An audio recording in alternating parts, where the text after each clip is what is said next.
The foundations of influence. Philanthropy as power elite foundations such as the Bill and Melinda Gates Foundation, Open Society Foundations, and the Clinton Global Initiative present themselves as charitable engines for global progress. In reality, they function as instruments of policy laundering, influence consolidation, and soft power dominance, cloaked in the veneer of virtue. These foundations do not serve humanity. They serve an unelected oligarchy. Gates Foundation. The pandemic profit loop. The Gates Foundation, with its massive endowments and charitable investments, commands vast influence over global health policy. While it donates billions to the World Health Organization, WHO, Gavi, and global vaccine campaigns, it also holds equity stakes in the very pharmaceutical companies that benefit from these policies. During COVID-19, Gates pushed for lockdowns, vaccine passports, and global digital ID systems through the WHO and WEF partnerships. Meanwhile, the foundation's investments in Pfizer, BioNTech, and Moderna saw massive returns during the pandemic. Through CEPI, Coalition for Epidemic Preparedness, innovations, and strategic influence over university research, Gates helped funnel public policy toward private profits, while claiming to act in the public's interest. This is not philanthropy. It is vertical integration of policy and profit. B. Open Society Foundations, engineering political destabilization. Founded by George Soros, the Open Society Foundations, OSF, is a global network of NGOs operating in over 100 countries. On the surface, it promotes human rights, democracy, and justice. In practice, it funds color revolutions, judicial reforms that undermine sovereignty, and activist movements that often lead to chaos and regime change.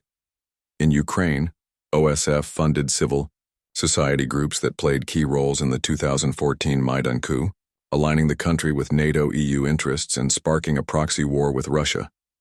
Soros boasted that Ukraine was his greatest project, and OSF helped rewrite Ukrainian law, shape its judiciary, and finance pro-Western media outlets.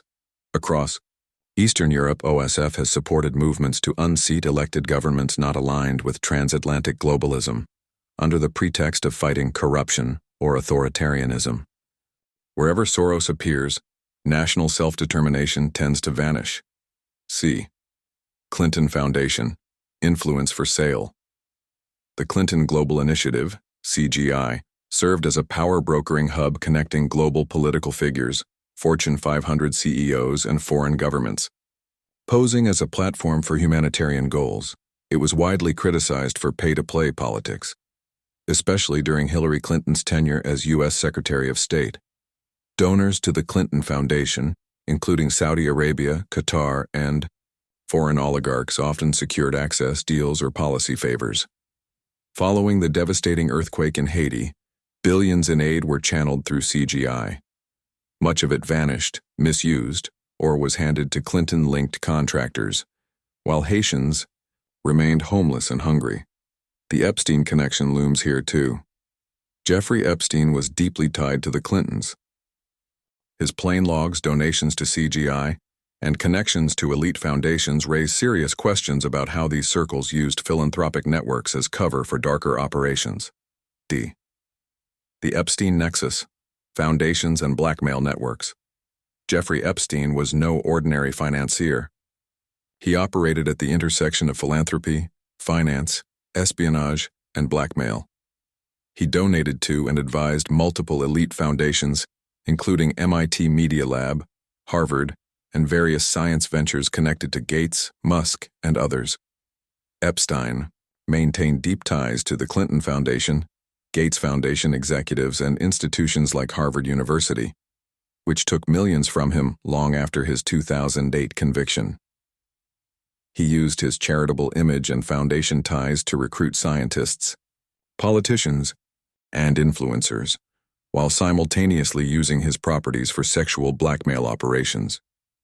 These donations and philanthropic collaborations gave Epstein legitimacy and access to the global elite, suggesting that elite foundations can also serve as fronts for intelligence, influence, and compromise operations. E. The influence laundering mechanism. What unites these foundations is their shared use of a four-part strategy. Fund the narrative. Support think tanks, universities, and media outlets to manufacture consent and shape public discourse. Fund the infrastructure. Sponsor NGOs, health organizations, and civil movements to direct policy on the ground. Profit from the solution. Hold shares in the industries, pharma, tech, defense, that benefit from the policy outcomes. Avoid oversight. Operate outside the reach of electoral politics, democratic institutions, or meaningful taxation. Conclusion. Benevolent tyranny in disguise philanthropy has become the most effective weapon in the global elite's arsenal, not just for laundering wealth and influence, but for hiding control behind compassion. These foundations are not charitable organizations. They are shadow ministries of the new global order, crafting policies, managing crises, funding wars and revolutions, and reshaping societies without a single vote cast. Their power is quiet, systemic, and total.